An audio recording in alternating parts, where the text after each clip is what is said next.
Hey guys, and welcome back to more Pokémon FireRed with Fullboy V5. In the last part, we started making our route, our way down Route 21 after beating Sabrina at the Saffron Gym.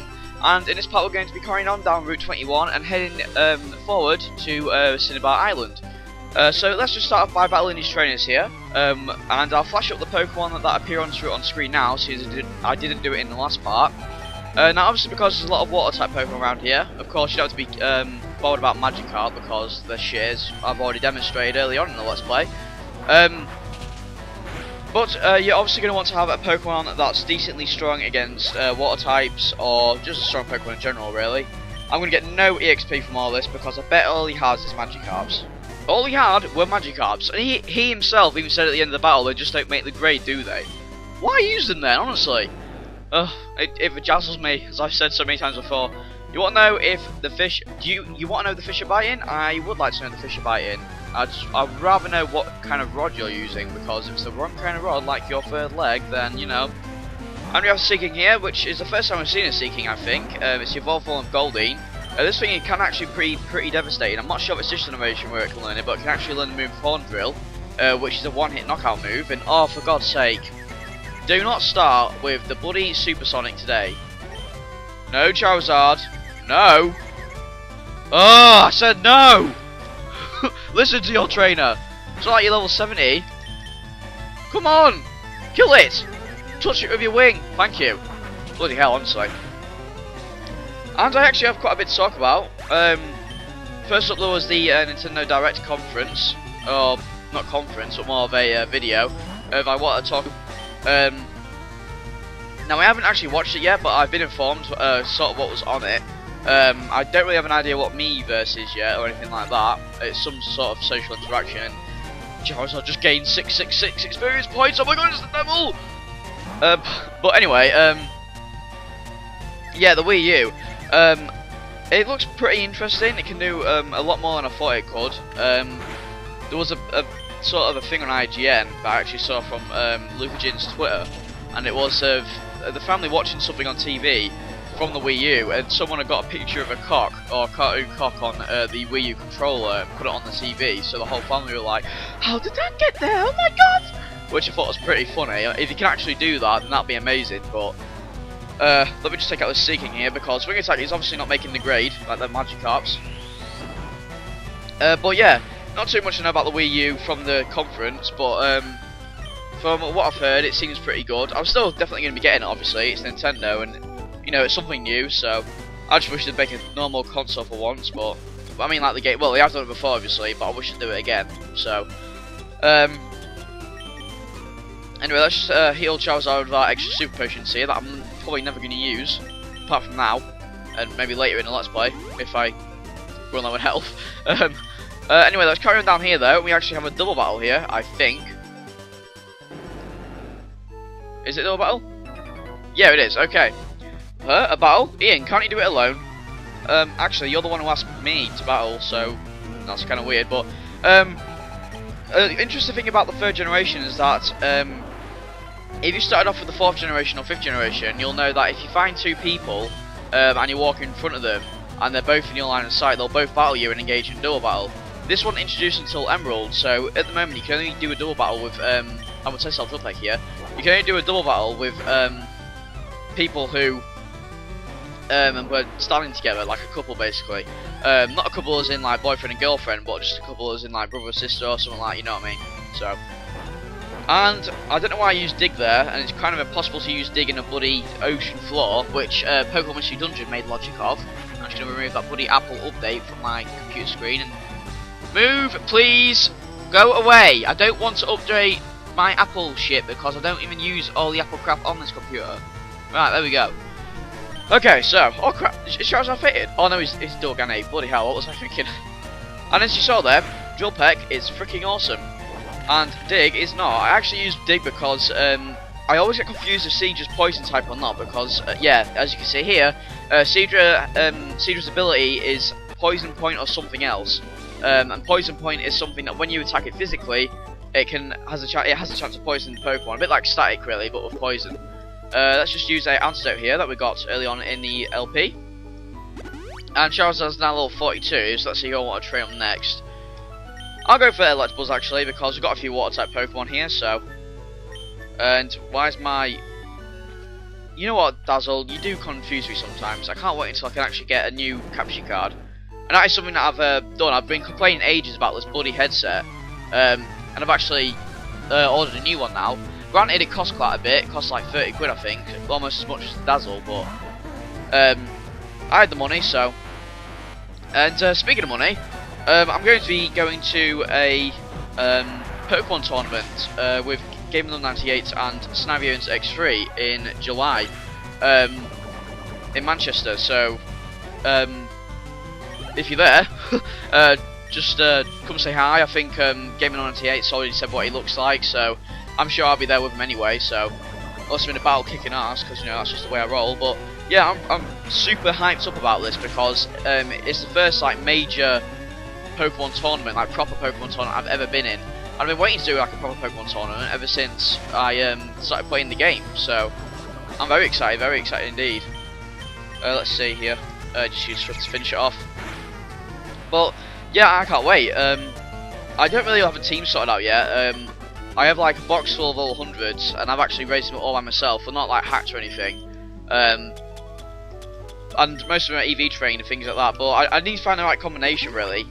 One thing that does annoy me about this competition is that the fact that they set your Pokemon to level 50. Now, I know they need to do this because not most Pokemon trainers don't train up the Pokemon all the way to level 100, but they'll train over level 50. But the bad thing is, if you start EV training, I can't speak to you on water, how pathetic is that?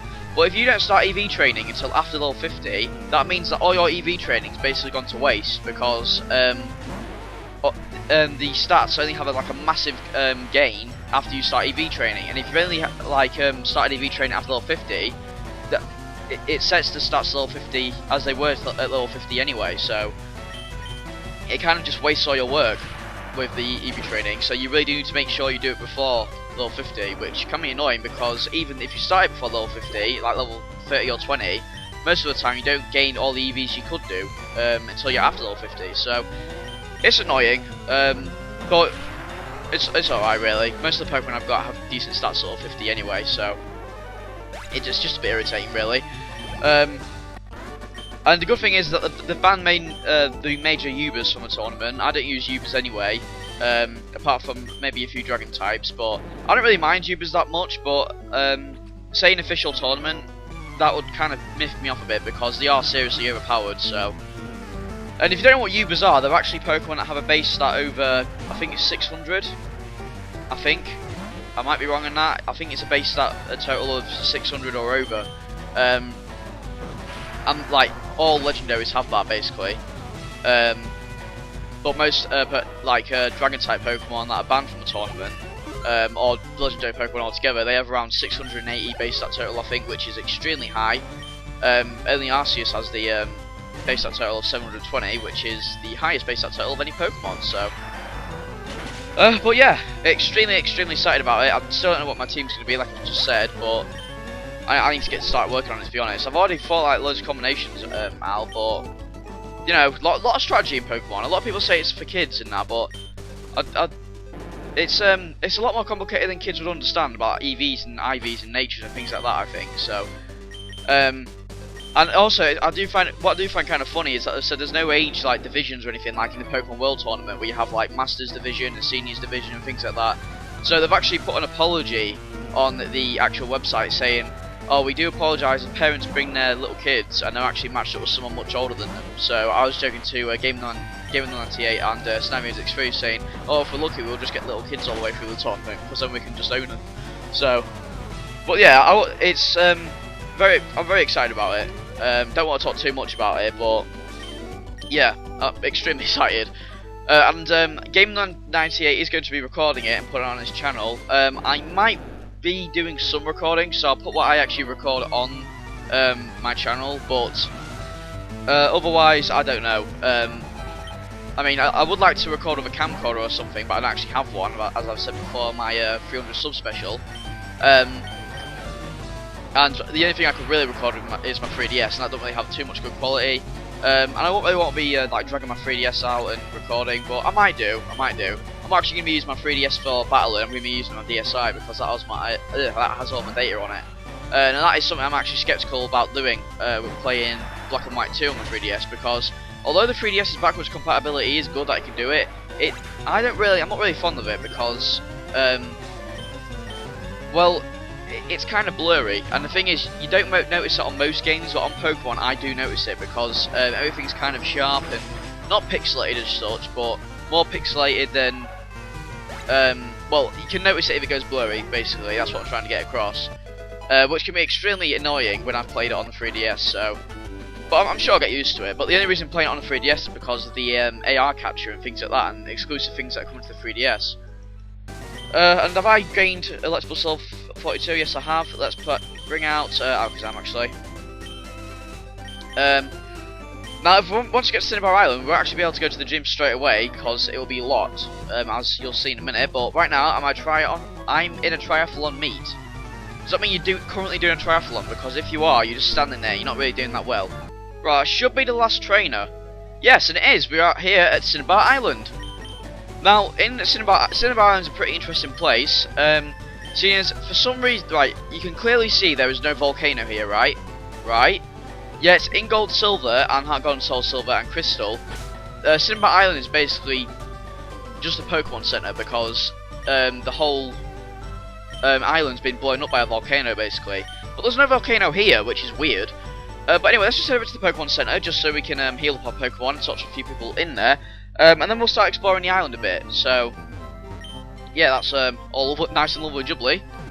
Thank you, Nurse Joy, for taking my Pokemon and healing them. I will repay you later. Oh, there's no need. I will wait. Thanks for waiting. That's very nice. I don't know what I'm talking about, but I don't care. Do you have lots of friends? Oh, well. Everyone just loves me. Linking up with usual friends is fun, of course, but how about visiting the uni room every so often? Who knows, you may end up making new friends. I think it'll be worth your time to check the uni room. That's only good if you're actually with in an airport or something, with loads of people playing Pokemon, maybe, because, well, the uni room's shit in this game anyway. It's hardly used at all, so Pokemon can still learn techniques after cancelling evolution. Evolution can wait until new moves have been learned. That's basically a hint that Pokemon, such as, say, so like in the Hoenn games, I came to visit the Cinnabar gym, but the door's locked tight. There should be a key for it somewhere. It could be in that burned out mansion. The gym leader's friend used to live there, they say. What was I talking about? Yeah, it's a hint that, Pokemon can learn moves that evolution can't. So like Mudkip can learn Hydro Pump at level 42, I think, before you evolve it to Marshtomp or Swampert, because they can't actually learn it. So it's a good tip for that. Cinnabar Gym's Blaine is quite the odd fellow. He's lived on the island since way before the lab was built. Good for him, and as you can see, the door is locked. Oh dear. Now, actually, if we head over to the lab, which is quite an interesting place, a bit of a landmark, scientists conduct experiments in the burned out building. You know, the one they call the Pokemon Mansion. We'll be going there in a minute, but anyway, let's head into the Pokemon lab here. Bit of a fancy building. What do you say? We study Pokemon extensively every day. People often bring us rare Pokemon for examination. I don't know why I talk like that. That looks like a bit like Snorlax bit. A photo of the lab's founder, Dr. Fuji. Ooh, I never noticed that before, actually. That's the most amazing realization I've ever done. And if I'm not mistaken, you can actually get a Raichu in here, I do believe. Hello, do you happen to... Oh no, here we go. Hello there, do you happen to have a Raichu? Would you agree to share one for my Electrode? That is the most pathetic trade I've ever heard. You can actually catch an Electrode normally, or you can just evolve a Voltorb, so... Whereas Pikachu is a bit more costly with a Thunderstone, so... I found this most remarkable fossil in Mount Moon. I think it's a rare prehistoric Pokemon. Hey, I found one of them as well. Hi, do you have a Venonat? One straight from my Tangela. I like Tangela a lot more than Venonat, so I guess it's a pretty decent trade, but you can catch both of them Pokemon anyway, so... I don't know why you trade it. I'll teach you a nifty move, little boy. Teach your Pokemon and watch the fun unfold. It's a move called Metronome. Does it strike your fancy? It does, actually. Okay, which Pokemon should I teach? Oh god, that really hurt my throat. That really hurt my throat. Metronome is a move that makes it so it randomly chooses a move to use from all the moves in the Pokemon universe. I do believe there's a few moves that you can't use by Metronome, but I actually do want to teach it to someone, but I don't know who I'll teach it to. Pirate won't be too good for it, I don't think, because most moves are special in this game. So I don't really. No, you know what? I'm gonna leave Metronome for now. I might come back for it later, but I'll tell you, it's a lot of fun. It can be a lot of fun, and it can also screw you over. Eevee can evolve into one of 3 kinds of Pokemon. That's actually a lie. It can evolve into one of 7 kinds of Pokemon, I do believe. Yep, Flareon, Jolteon, Vaporeon, Umbreon, Espeon, and Glaceon and Leafeon. Although Glaceon and Leafeon aren't available in this generation, so I'll look for the Pokemon Ponyta. What I'll trade on for my Seal. Now Seal you can actually catch at Seafoam Island, sorry. And Ponyta you can't actually catch until later in the game, which actually no, we'll come on to the point where we can catch Ponyta, but I'd say it's a pretty fair trade, but you can catch both of them anyway, so why would you do it like I said before? Anyway, hiya, I'm an important doctor, yes, very much so indeed. Yeah, I study where Pokemon fossils all the time, I study even, I don't even know how I read that, but you have a fossil for me? Now, if you give this guy a fossil, he'll actually revive the Pokemon for you, so you can get a Kabuto or an Aerodactyl. I'm going to leave it for now. You don't have to wait long, all you have to do is like come out of the building, and then head back in. Talk to him again once you've given him it, and he'll give you the Pokemon back. But make sure you have a spare space in your party. Don't just go straight to your PC. And I've actually just talked to you. So anyway, let's head into the burnout building that we heard about. Then this is hang on, wait. Oh, I thought it was I thought it was a sign for Pokemon Mansion. But do we have enough repels? Because this place can be quite annoying with the amount of Pokemon that jump out at you. Come on, come on. Where's my super repels? Have I not got any? Yeah, we have. Alright, 17. Okay, that should be alright. We've got in front. Yep, Arcsam, that's all good. And Diddy? Okay, so here is the Pokemon Mansion. Now, there's no Pokemon I want to catch in here, so I'm going to use some super repels. But the Pokemon you can catch in here are Coughing, Wheezing, Growlithe, and Grimer, I do believe. I don't think you can catch Muck in here. If you can, it's like a very slim chance. But they're mostly the only Pokemon you can catch in here. Growlithe's a good Pokemon to get, although we could have caught him earlier in a Let's Play, but you can actually catch him at a decent level here, so...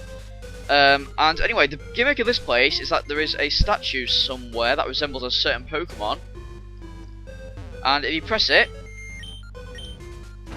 Who wouldn't? I love that. And he's not a trainer, is he? Yeah, he is. Wow, you startled me. I thought you were a ghost. Well, you know, it's Pokemon Mansion. I tell you what, I really not like to live in a mansion all by myself. That is something I will say. I don't like massive houses. I don't like massive spaces when I'm on my own because I feel like someone's like watching me or something like that. I know that's kind of like paranoid, but still, oh, it scares me. Gives me the heebie-jeebies. Just thought I'd call a battle because it wasn't very interesting. But now that we've pressed that switch, this door is gone, and I have to use a bloody another repel. Anyway, though, in here we have a protein. That can be quite lovely. I'm going to start using some of them protein and carbuses on my Pokemon soon because I could really do. They could not really do with them, but you know it's always helpful to increase your stats. So, and a good thing about this place is after battle this trainer, I can't get out. This whole place is one big puzzle. Oh, I can't hurt the poor little Charmander. Do it. He was a nasty, nasty burglar. Naughty. Let's just collect this item. Okay, zinc. So we're getting quite a lot of those protein kind of items in here. And the good thing about this place is that it gives you clues to a certain Pokemon. July 10th, we christened a newly discovered Pokemon, Mew. Now, I'll be explaining what Mew is and a few other things in the next episode, seeing we're up to around 20 minutes here. So, in this part, we do what we did. We got all the way down to Cinnabar Island, explored Cinnabar Island, and we just started exploring the Pokemon Mansion. And in the next part, we're going to be finishing off Pokemon Mansion and taking on the gym. So, I shall see you then.